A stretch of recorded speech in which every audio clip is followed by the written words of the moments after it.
diviser un peu mon intervention en trois parties, dont je vais revenir très rapidement sur la crise de 2008 il y a 10 ans, quelles étaient les causes de cette crise.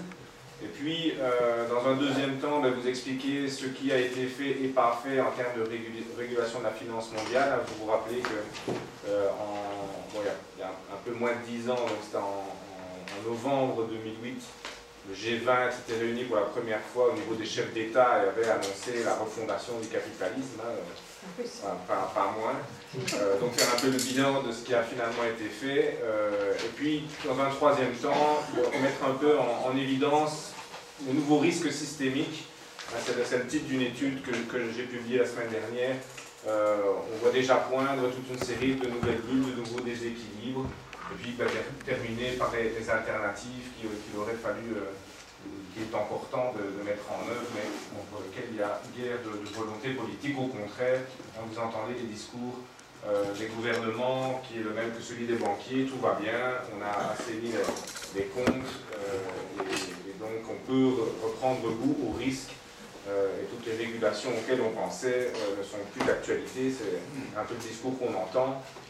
Ce qui est d'ailleurs souvent annonciateur de nouvelles crises, puisque à chaque fois, les déséquilibres sans réglementation débouchent sur les crises financières. Et d'ailleurs, j'aborderai ça, elles ont déjà commencé dans toute une série de pays émergents. Donc, je vais faire un peu de gymnastique et passer les slides. Ah ben, tu peux faire un site. Ah, super. Oui, hein.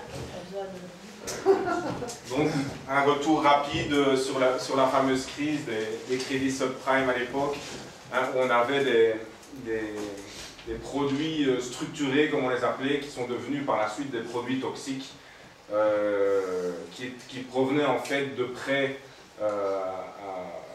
hypothécaires octroyés aux ménages les plus pauvres aux États-Unis. Et qui profitaient des faibles taux d'intérêt et de la hausse quasi continue des prix immobiliers. Et s'est développée une chaîne de risques internationale qui mettait en relation, mais sans évidemment que personne ne soit conscient de ces relations complexes et opaques, entre les ménages américains pauvres qui empruntaient pour acheter leur maison, et puis à l'autre bout de la chaîne, les banques, beaucoup de banques européennes, liées évidemment aux banques américaines, et derrière ces banques, ce qu'on appelle le shadow banking, qu'on pourrait traduire par la finance de l'ombre, c'est-à-dire tous les fonds spéculatifs, tous les véhicules financiers hors bilan, les banques d'investissement, tous ces acteurs qui sont quasi systématiquement localisés dans des paradis fiscaux et qui ont pour objectif de prendre les risques à la place du système bancaire traditionnel. Et donc les banques ont transférer leurs dettes, qu'on appelle faire du hors bilan, pour éviter, lors des contrôles, qu'on puisse voir des dettes qui en réalité existent. On les transfère à ces sociétés hors bilan, offshore, et malheureusement, une fois que la conjoncture s'est retournée, donc les taux d'intérêt ont commencé à augmenter, la bulle immobilière a éclaté, donc les prix de l'immobilier ont fortement baissé, donc le château de cartes s'est effondré.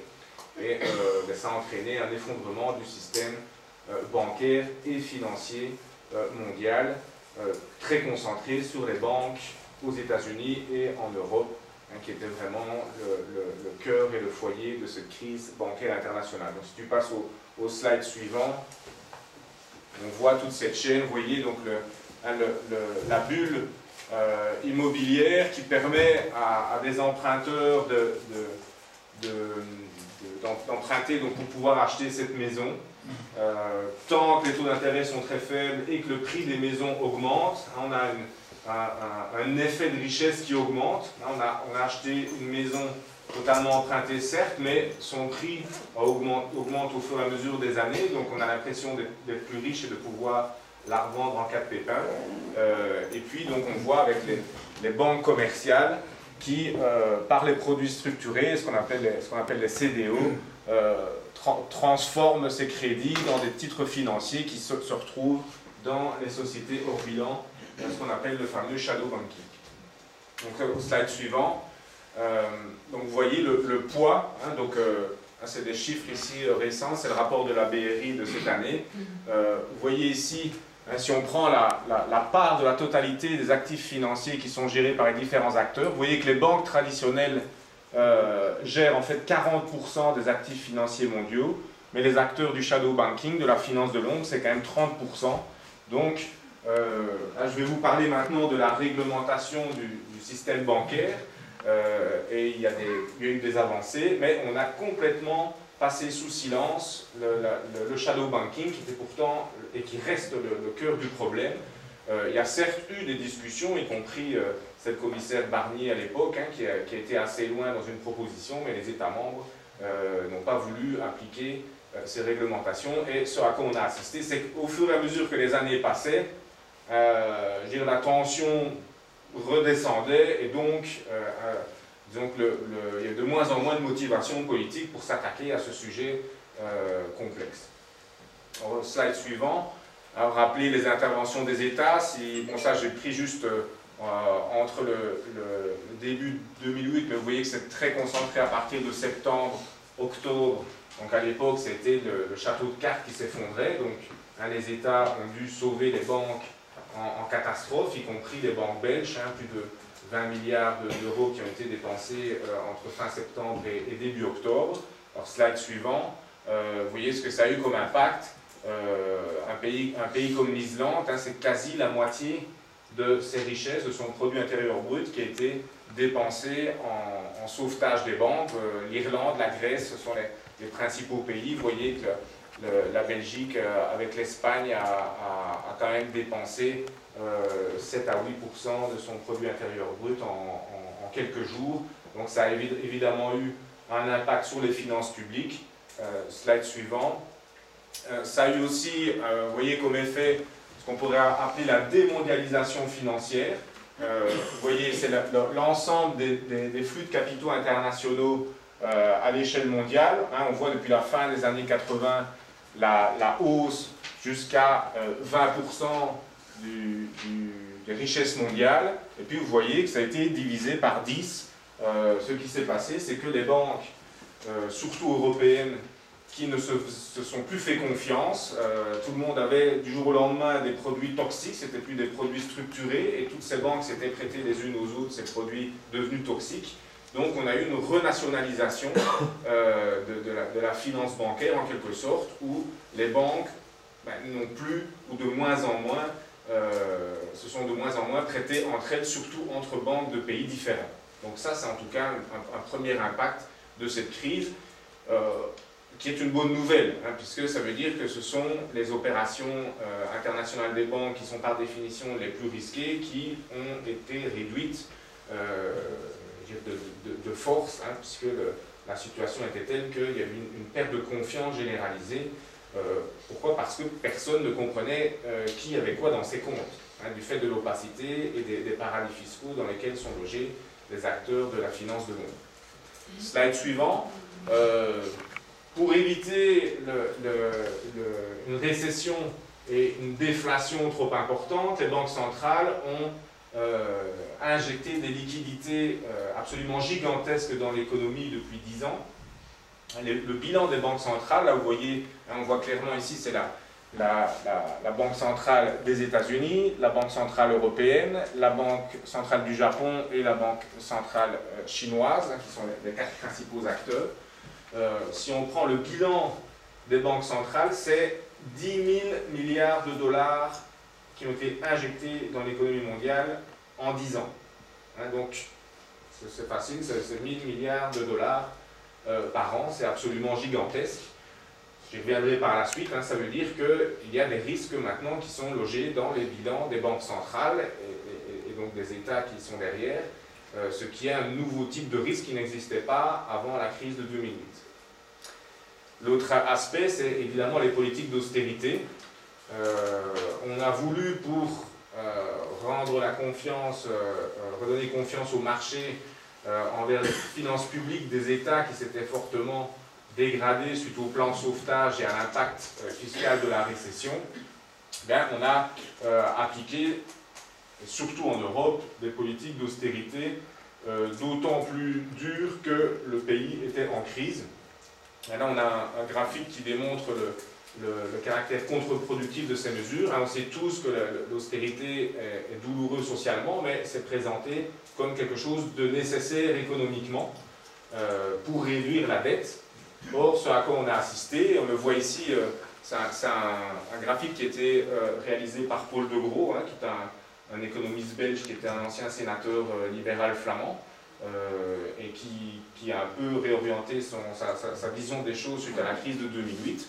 Et en tout cas, par rapport aux politiques d'austérité, vous voyez, on prend ici, plus vous êtes sur la droite, plus l'austérité était forte, plus vous êtes vers le dessus, plus votre dette a augmenté au cours des années 2010 à 2013 en ce qui concerne ce graphique. Et qu'est-ce qu'on voit? On peut tracer avec Paul de Gros une ligne montrant que plus l'austérité a été forte, plus la dette a augmenté. Pourquoi? Parce que l'austérité crée la récession, ça crée du chômage, des faillites et du chômage, donc ça réduit les recettes fiscales des États et finalement ça augmente la dette de ces États. Donc l'austérité n'est pas seulement douloureuse socialement, elle est inefficace économiquement, surtout quand elle est appliquée de manière générale, comme ça a été le cas dans la zone euro. Et puis slide suivant, tout ça débouche sur des conséquences démocratiques. Ce qu'on pourrait appeler les partis d'obédience nationale populiste, qui regroupent des partis d'extrême droite et des partis nationalistes qui ne se présentent pas comme étant d'extrême droite, mais qui ont des idéologies très, très similaires. Ces partis ont réussi à reformuler, à retraduire les problèmes de souveraineté économique en question de souveraineté culturelle. Et donc, aujourd'hui, dans nombre de pays, on pointe du doigt l'immigré comme la cause de tous nos maux, alors que les immigrés n'ont pas grand-chose à voir dans la situation qui nous occupe. Mais voilà, le fait est qu'on a, y compris aux États-Unis aujourd'hui, un Donald Trump qui est clairement une caricature de l'idéologie nationale populiste avec des lois empêchant les musulmans comme il le voulait au départ, mais finalement c'est quelques nationalités, qui veut construire un mur. Il espérait que entre les États-Unis et le Mexique, en annonçant que c'était le Mexique qui allait le payer, donc des gens qui n'ont pas peur des utopies. Qu'est-ce qui a été fait concrètement en termes de régulation bancaire et financière? Et quand le G20 s'est réuni en novembre 2008, donc il avait adopté une déclaration finale assez ambitieuse, de laquelle est finalement sorti peu de choses, quand on la relit 10 ans plus tard, mais il a confié au comité de Bâle, qui coordonne l'ensemble des régulateurs nationaux, le soin d'adopter des réglementations bancaires qui ensuite doivent être traduites en droit national. Pourquoi? Parce que le comité de Bâle n'a pas des décisions contraignantes pour les États, c'est simplement des recommandations. Donc ça veut dire qu'après, ce sont des mesures qui doivent être transcrites au niveau national, et c'est déjà un problème. On est face à la globalisation financière.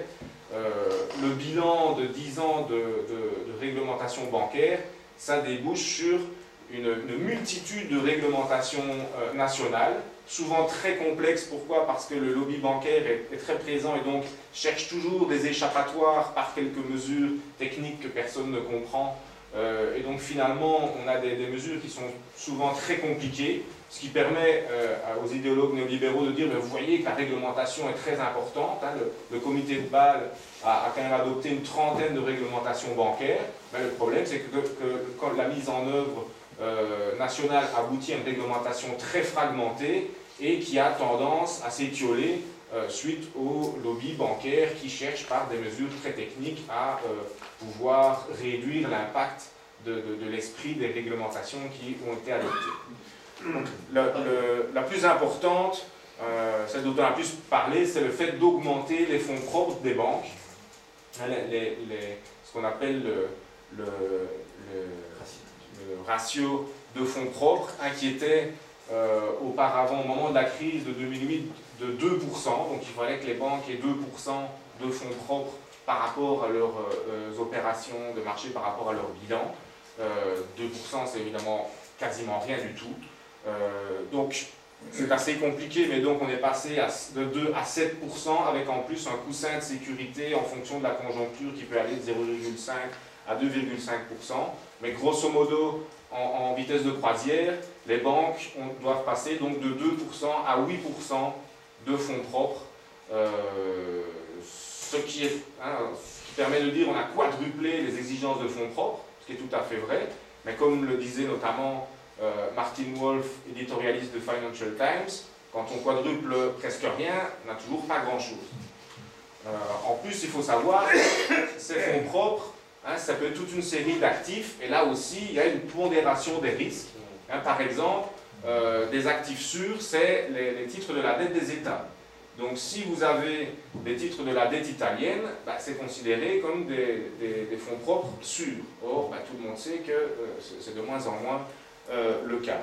Mais pour limiter l'impact de ces pondérations des risques par les modèles internes des banques qui ont permis par le passé tous les échappatoires et toutes les manipulations, le comité de Bâle a décidé qu'il fallait qu'au moins 72,5% de ces fonds propres soient conformes avec le modèle standard du comité de Bâle, ce qui laisse donc un peu plus d'un quart des fonds propres que les banques peuvent calculer en pondérant les risques en fonction de leur modèle interne. Donc on reste quand même dans la logique d'autorégulation, malgré l'augmentation des exigences qu'on appelle les prudentielles, que les banques soient plus prudentes, qu'elles aient un matelas de fonds propres plus important, mais qui reste en moyenne de 8%, ce qui reste insuffisant. Une autre manière d'empêcher les banques de s'endetter trop pour leurs opérations de marché qui peuvent être spéculatives, c'est ce qu'on appelle le ratio de levier pur. Et là, on a dit qu'il faut le ratio de levier de 3%, qui est la nouvelle norme. Ça veut dire quoi? Ça veut dire que pour chaque euro de fonds propres, une banque peut emprunter jusqu'à 33 € pour ses opérations de marché, ce qui est évidemment énorme. Ça n'est pas très contraignant parce que les effets de levier qu'on constatait avant 2008, c'est à peu près de 1 à 30. Donc en fait, on reste grosso modo dans les mêmes eaux. Pour vous donner un exemple, la traduction dans la législation aux États-Unis, eux l'ont mis à 15%. Mais vous savez que Trump est arrivé et qu'il est en train de démanteler progressivement ces mesures qui ont été prises dès 2010 sous l'administration Obama. Mais tout ça pour vous dire qu'au moment de la réglementation, y compris les régulateurs des États avaient en tête des mesures prudentielles beaucoup plus ambitieuses que ce qui a finalement été décidé. Et puis, les marchés dérivés qui ont été au cœur du shadow banking que j'abordais tout à l'heure. Le shadow banking n'a pas du tout été pris en compte par les réglementations. Par contre, on a créé des chambres de compensation sur les marchés dérivés. 80% des marchés dérivés, c'est des marchés dérivés de gré à gré. C'est-à-dire que l'État ne réglemente rien, ne regarde pas si les différents opérateurs financiers sont solvables. Ils ne doivent pas déposer de fonds de garantie. Et donc, on a cherché à généraliser les chambres de compensation dont le but c'est un peu l'arbitre qui va regarder si les différents acteurs ont suffisamment d'argent, s'ils sont solvables et s'ils ne le sont pas, leur obliger de déposer un peu de fonds propres. Le problème c'est qu'au niveau européen, chaque État a créé sa chambre de compensation. Donc on a une petite trentaine de chambres de compensation dans le monde aujourd'hui, dont une grande majorité en Europe. Et les opérateurs financiers peuvent toujours choisir d'opérer de gré à gré, il suffit simplement qu'ils payent un peu plus qu'avant. Donc finalement, ça reste cosmétique. Donc ça c'est le bilan, les principales mesures qui ont été prises. Vous voyez ce sur quoi se basent les banques pour dire qu'elles sont beaucoup plus solides. Vous voyez qu'on était, je vous le disais tout à l'heure, on était autour, ici on est en pourcent du total du bilan des banques, autour de 4% en moyenne jusqu'à la crise de 2008, et puis à partir de 2009, on a une augmentation qui nous mène aujourd'hui à peu près à 8%. Donc dans la réalité, les fonds propres des banques ont doublé, sont passées de 4 à 8% du total du bilan des banques. Ça, c'est l'aspect positif.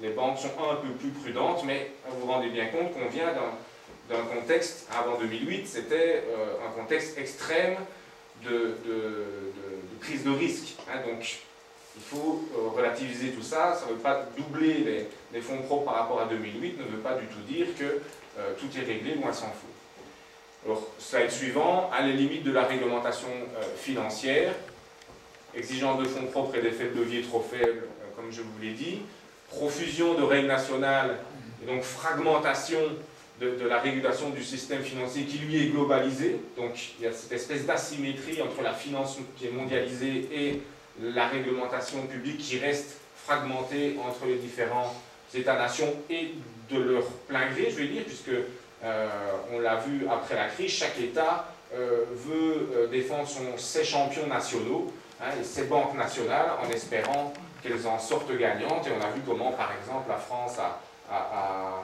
pu tirer profit de la crise des banques belges, notamment avec le rachat de Fortis, quand même à un prix tout à fait avantageux.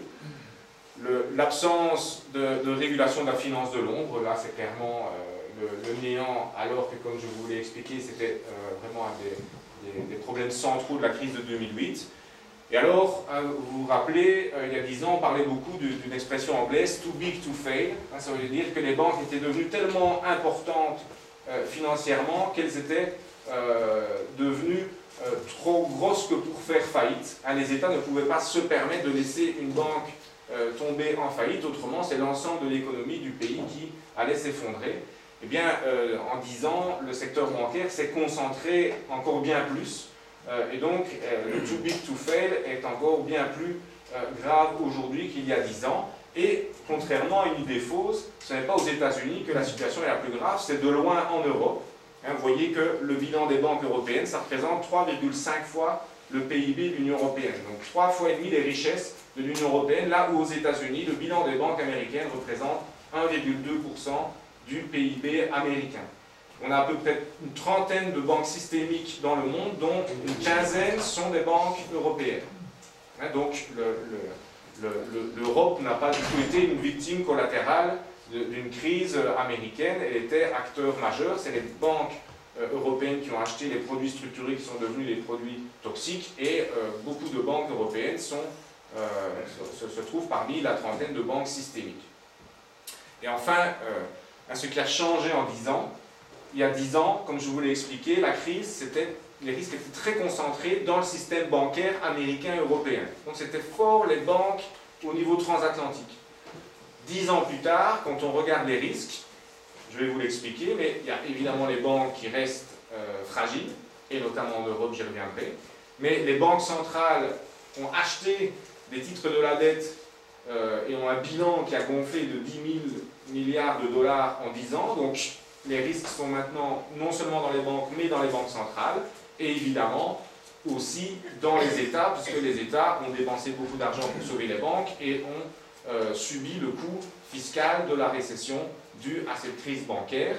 Et là où c'était cantonné au marché transatlantique il y a 10 ans, aujourd'hui c'est tous les pôles de l'économie mondiale qui sont concernés, États-Unis, Europe évidemment, mais les pays émergents, dont la Chine, sont clairement touchés, comme je vais maintenant vous l'expliquer avec quelques données. Vous voyez ici l'impact de la crise sur les dettes publiques. Ici, c'est les dettes des pays de l'OCDE, donc la trentaine de pays industrialisés. Vous voyez, le graphique est très clair. À partir de 2008, on a un bond d'endettement des États. Donc les États ont utilisé beaucoup de cartouches après 2008 qu'elles n'auront plus en cas de nouvelle crise. C'est une première donnée à prendre en compte quand on parle des nouveaux risques systémiques. Deuxièmement, je vous parlais des banques centrales. Slide suivant. Vous voyez le bilan des banques centrales. De nouveau, on prend ici l'OCDE, mais on voit clairement que les bilans ont gonflé de manière continue en 10 ans. Alors, le retour des risques systémiques, j'en pointe 4.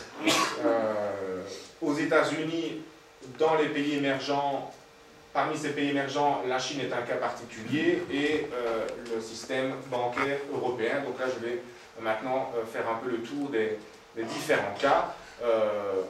Ce qui est tout particulièrement inquiétant, c'est le retour de la hausse des dettes privées, des dettes des entreprises privées. On a beaucoup parlé en Europe du problème de la dette publique.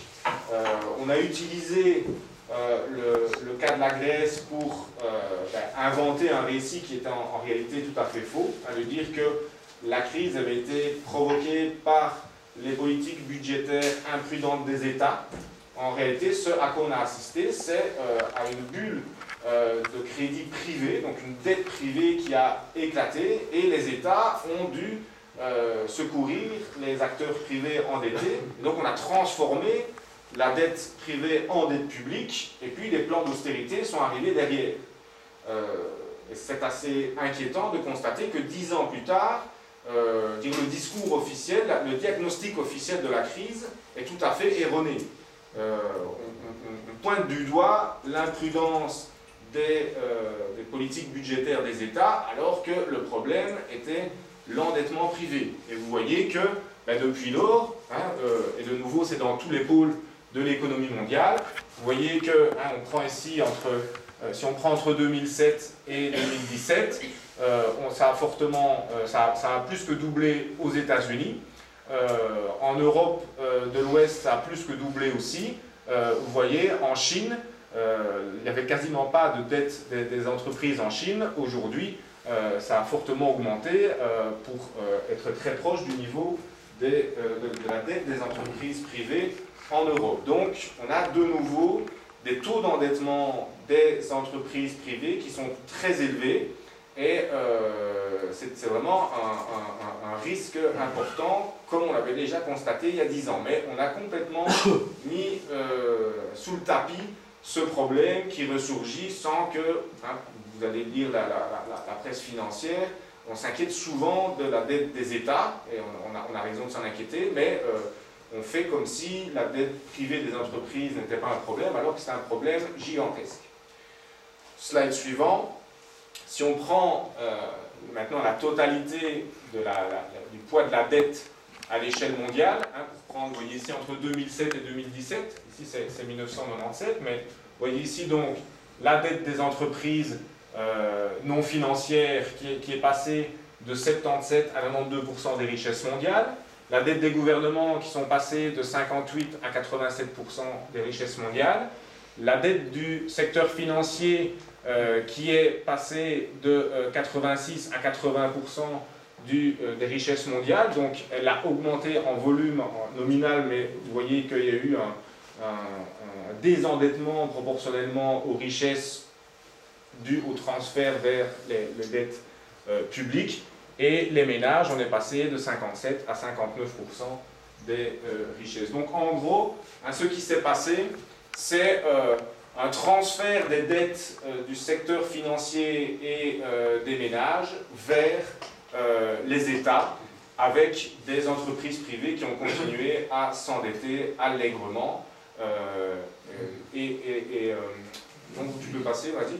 Donc le problème, c'est que, comme on l'avait vu avant 2008, parce que la crise de 2008 a été facilitée par les très faibles taux d'intérêt, mais qui eux-mêmes étaient déjà une réponse à la crise, ce qu'on avait appelé le crash de la bourse technologique du Nasdaq à l'époque, au début des années 2000. Donc quand vous avez des crises financières, on baisse fortement les taux d'intérêt pour permettre aux acteurs endettés d'avoir un peu d'oxygène financier, mais ça permet aussi aux spéculateurs d'emprunter à presque rien pour leurs opérations spéculatives. Et donc ça crée de nouveaux déséquilibres, ça crée de nouvelles bulles. Et le problème pour le contexte actuel où on a une explosion des dettes, comme je vous l'ai montré juste avant, c'est qu'on a un début de normalisation des politiques monétaires des banques centrales. Donc on assiste progressivement à une hausse des taux d'intérêt. Et donc, la question est de savoir où sera l'effet de ciseau. Plus on va augmenter les taux d'intérêt pour essayer de juguler l'inflation du fait que, notamment aux États-Unis, on est proche du plein emploi, même si cette expression est à prendre avec des pincettes parce qu'il y a énormément de populations qui ne sont plus demandeurs d'emploi, qui sont plus chômeurs et donc qui sont hors statistiques, mais les statistiques américaines, on parle de 5% de chômage, on serait plutôt à 15% si on prend en compte tous ceux qui sont en dehors du circuit officiel et donc des statistiques, mais le fait est que les banques centrales sont en train de réduire la voilure et donc les taux d'intérêt sont en train progressivement d'augmenter, d'où les problèmes que vous pouvez imaginer avec les niveaux de dette qui ont été reconstitués en 10 ans. Le slide suivant, Wall Street passe d'une bulle à l'autre, hein, comme je vous l'ai expliqué, la bulle des technologies qui avait éclaté au début des années 2000, et puis la crise de 2008, vous voyez la bulle actuelle, elle est en fait bien plus importante. Il y a eu une première secousse au début de cette année, Wall Street a perdu 10% en quelques semaines, et puis c'est reparti de plus belle. Pourquoi? Parce que l'administration Trump a fait adopter une réforme fiscale très avantageuse pour les entreprises et qui incite les multinationales américaines à rapatrier leurs profits parce qu'ils ont un très faible taux d'ISOC, mais aussi parce qu'il y a des mesures où l'administration américaine taxe les profits des firmes transnationales américaines qui se retrouveraient logés dans des pays tiers, notamment en Irlande avec Apple, hein, dont on a beaucoup parlé en Europe. Donc on a des rapatriements massifs, c'est 350 milliards de dollars depuis le début de l'année qui ont été rapatriés par les multinationales américaines aux États-Unis. Et qu'est-ce qu'elles font? On le voit ici, elles utilisent une bonne partie de leur capital pour acheter leurs propres actions. Donc la bulle de Wall Street, elle est tirée par ce qu'on appelle les rachats d'actions. Hein, les firmes utilisent leur trésorerie pour acheter leurs propres actions pour doper la valeur boursière. Hein, ce qui entraîne comme conséquence que ce qu'on appelle les émissions nettes d'actions sont en fait négatives. Hein, ça veut dire que les entreprises perdent de l'argent à se faire financer en bourse. Hein, j'explique en 2 mots. Les émissions nettes d'actions, ça calcule l'argent que les entreprises arrivent à lever en levant des capitaux à la bourse. Et par la suite, les entreprises en question, elles doivent payer des dividendes à leurs actionnaires et elles utilisent aussi une partie de leur capital pour racheter leurs propres actions. Donc si vous soustrayez de l'argent que les entreprises lèvent en bourse, ce qu'elles dépensent pour racheter leurs propres actions et pour payer les dividendes, ben vous voyez qu'on est en territoire clairement négatif. Donc, tant que ce mécanisme va continuer, la bulle va continuer à grossir jusqu'à ce que la montée des taux d'intérêt risque de faire s'effondrer le château de cartes. Hein, vous voyez ici, j'ai remis un graphique qui explique depuis le début des années 70. Hein, d'abord, vous voyez qu'au fur et à mesure des décennies, le niveau des taux d'intérêt ne cesse de baisser.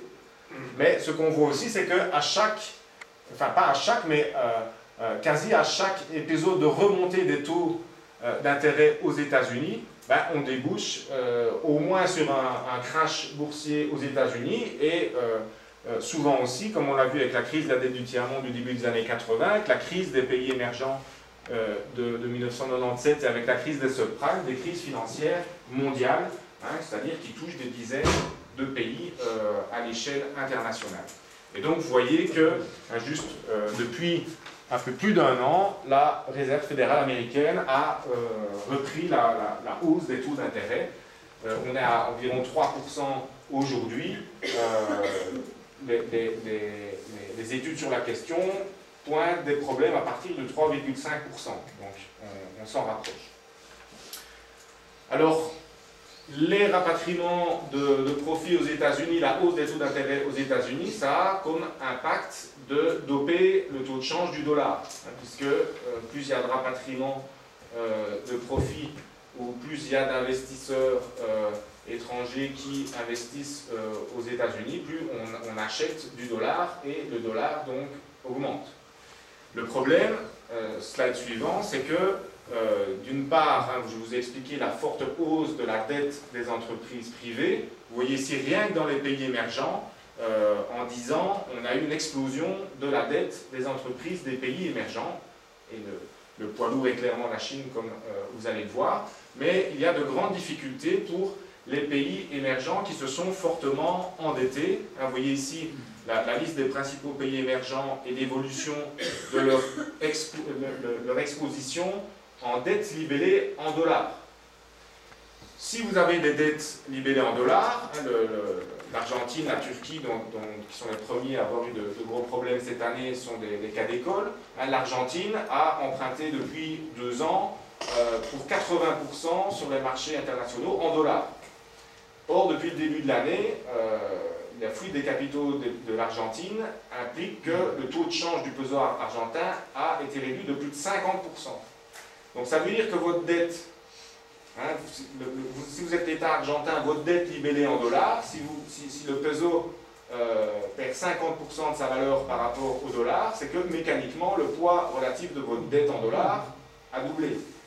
Et donc ça entraîne des crises de liquidité. Le FMI est de retour avec des plans d'ajustement structurel en Argentine.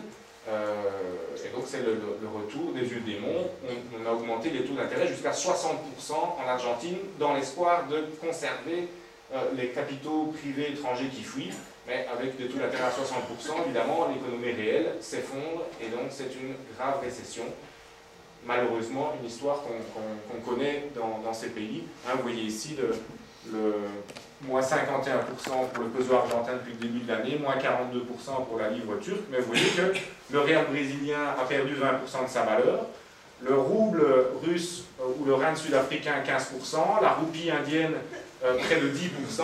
Donc on a là les principaux pays émergents qui sont touchés par ces fuites de capitaux qui entraînent des dévaluations de taux de change qui créent de gros problèmes de liquidité dans les pays qui se sont fortement endettés en devises, dollars ou euros. Dans le cadre de la Turquie, elle s'est aussi fortement endettée en euros.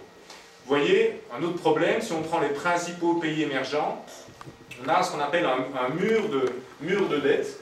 Les dettes doivent se rembourser, c'est des obligations sur les marchés financiers, donc vous avez des titres de la dette qui doivent être remboursés à certaines échéances. Vous voyez ce qui attend les pays émergents. 2018, ça va encore, mais 2019, 2020, 2021, 2022, on a une augmentation croissante des obligations à rembourser par ces économies émergentes. Donc si le cercle pervers dans lequel on se trouve actuellement continue, on risque d'avoir une contagion, et de nouveau, comme on l'avait eu cette fois-ci pas il y a 10 ans, mais il y a 20 ans, et vous êtes bien passé pour le savoir, puisque c'était suite à cette crise que la taxe s'est fondée en 1998, c'est la crise des pays émergents en Amérique latine et en Asie à l'époque. Alors, un petit focus sur le cas particulier de la Chine. Vous voyez qu'on est passé d'une bulle de crédit à l'autre, mais ici, avant 2008, c'était clairement les banques américaines et européennes qui étaient à la manœuvre, alors qu'en rouge, c'est l'économie chinoise qui a repris le flambeau. Donc, la nouvelle bulle de crédit, elle est clairement tirée par la Chine depuis 10 ans. Si on passe au slide suivant, vous voyez, quand je vous parlais de l'augmentation de la dette des entreprises, vous voyez qu'en Chine, après 2008, c'était une explosion de dette à un tel point qu'aujourd'hui, la dette des entreprises chinoises dépasse en pourcentage des richesses la dette des entreprises américaines. Et vous voyez que, je vous parlais du shadow banking très utilisé par les banques occidentales avant 2008 et après 2008. Vous voyez qu'en Chine, on a pris goût récemment au shadow banking. Donc l'économie chinoise cumule bulle de crédit, donc forte dette privée, avec des mauvaises créances des banques, qui ont prêté de plus en plus à des acteurs qui ne remboursent pas, et tout ça maquillé par le shadow banking, par la finance de l'ombre. Donc on a vraiment les ingrédients de la crise qu'on a connue en 2008, mais il y a plusieurs remèdes. La Chine a réinstauré des contrôles de capitaux pour empêcher les sorties de capitaux. Elle avait libéralisé et elle est revenue en arrière en 2016, voyant que les fuites de capitaux étaient trop importantes. Elle est toujours assise sur 3 000 milliards de dollars de réserves.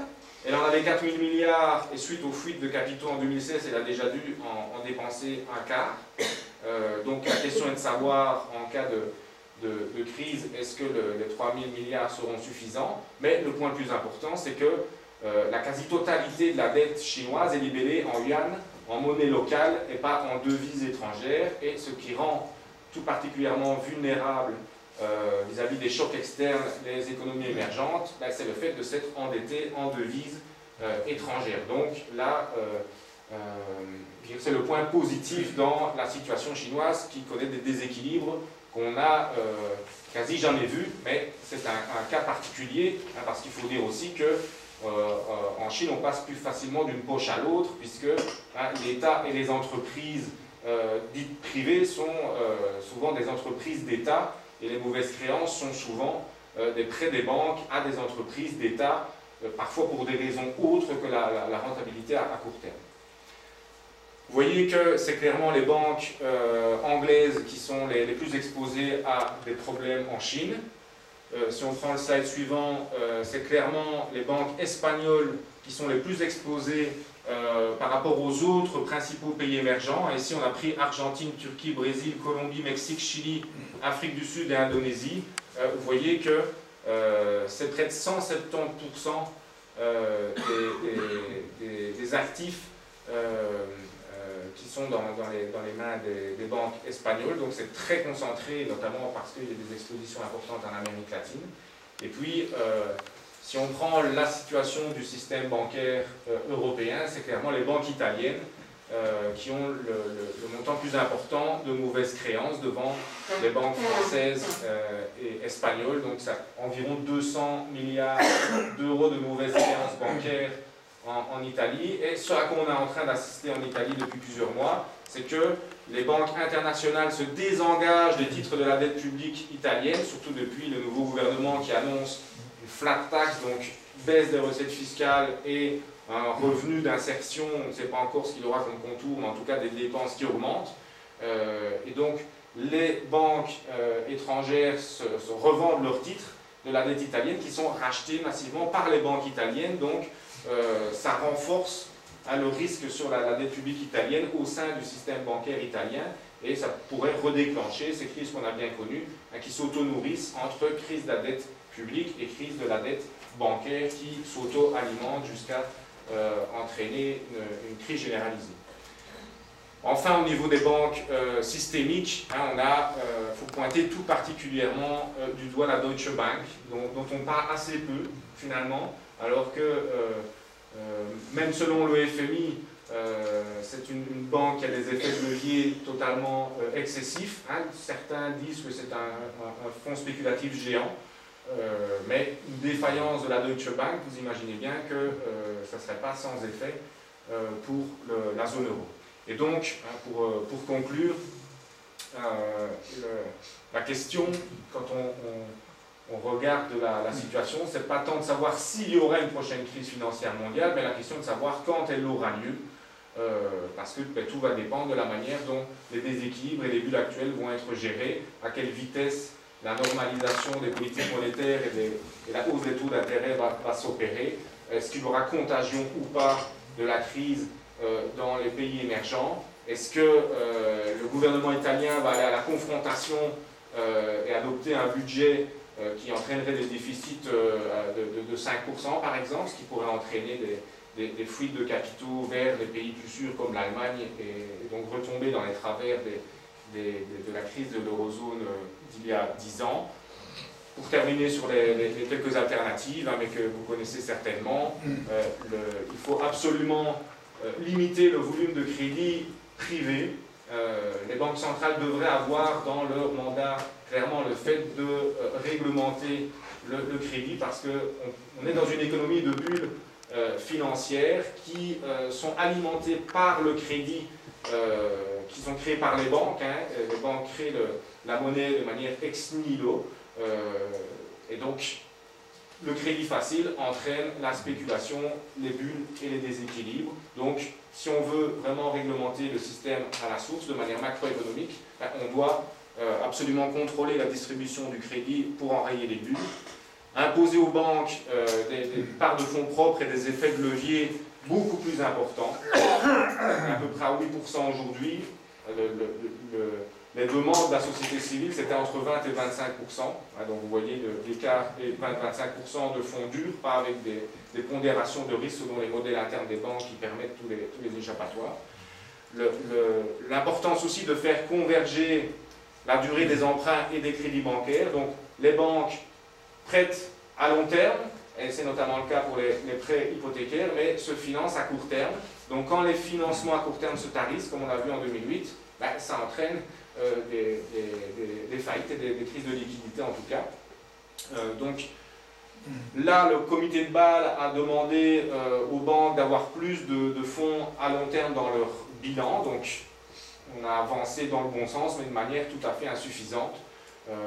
Certains, Maurice Allais qui est mort aujourd'hui, mais son dernier livre, lui, proposait tout simplement qu'on ne puisse pas, si on avait 1 euro, qu'on puisse prêter 1 euro. Une autre manière de faire, c'est tout simplement de scinder les banques d'affaires et de dépôt, de dire l'État garantit l'épargne des citoyens dans les banques de dépôt, mais les banques d'affaires, celles qui veulent spéculer, le font avec l'argent de leurs actionnaires, qui savent très bien qu'il y a un risque dans leur investissement, et si une banque d'affaires fait faillite, on la laisse en faillite, et ce sont les actionnaires et les créanciers qui assument les pertes. Ici, on a au niveau européen, dans ce qu'on appelle l'union bancaire, opté pour ce qu'on appelle le bail-in plutôt que le bail-out, donc ça veut dire avoir un renflouement interne où ce sont les actionnaires et les créanciers prioritaires et les épargnants de plus de 100 000 euros qui payent en priorité en cas de crise bancaire. Mais dans la réalité, on voit bien que les banques italiennes qui ont fait faillite il y a quelques années, l'État italien a tout fait pour éviter ce bail-in. Pourquoi? On le sait en Belgique avec Arco, dont on nous parle beaucoup, c'est que certains actionnaires pensent être des épargnants. Les coopérateurs d'Arco, c'est ça. Donc l'action s'effondre et il n'y a pas que des actionnaires fortunés, il y a parfois des simples citoyens. Donc c'est politiquement sensible, mais de manière plus fondamentale. Si vous avez une banque qui a des problèmes, qu'on sait que les actionnaires savent qu'ils vont devoir payer en cas de problème, ils vont être incités à revendre leurs actions pour aller vers des banques plus sûres et de provoquer en quelque sorte la crise de la banque qui a des difficultés. Et puis alors, réguler la finance de l'ombre, ça va de soi, mais on a totalement laissé ça de côté comme je vous le disais. Et puis la taxation des transactions financières internationales. La Commission européenne avait sorti un projet pour une taxe européenne en 2011. On attend toujours, voilà, ce qui est sur la table maintenant, c'est Macron propose de généraliser à l'ensemble de l'Union européenne la taxe bancaire qui avait été introduite par le gouvernement Hollande, et donc qui ne taxe presque rien en réalité, des opérations boursières à l'exception du trading à haute fréquence. Et ça, c'est une des nouveautés depuis 2008. Ça n'existait pas en 2008, mais aujourd'hui, plus de la moitié des opérations boursières en Europe et aux États-Unis, ce sont des algorithmes, des robots, des espèces de salles remplies d'ordinateurs avec des algorithmes qui programment les ordinateurs à vendre et acheter en fonction de l'évolution des cours. Et ce sont des algorithmes qui fonctionnent à la nanoseconde, au milliardième de seconde.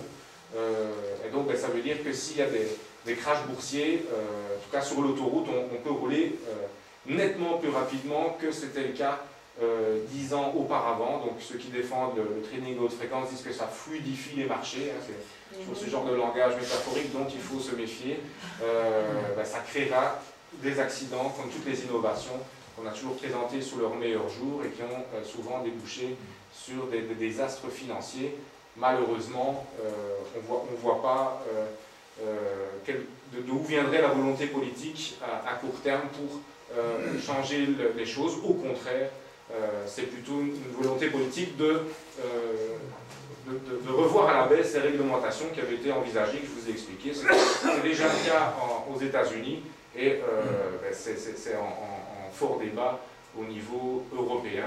Donc, qui vivra verra, mais il n'y a pas de quoi être optimiste pour l'avenir. Voilà.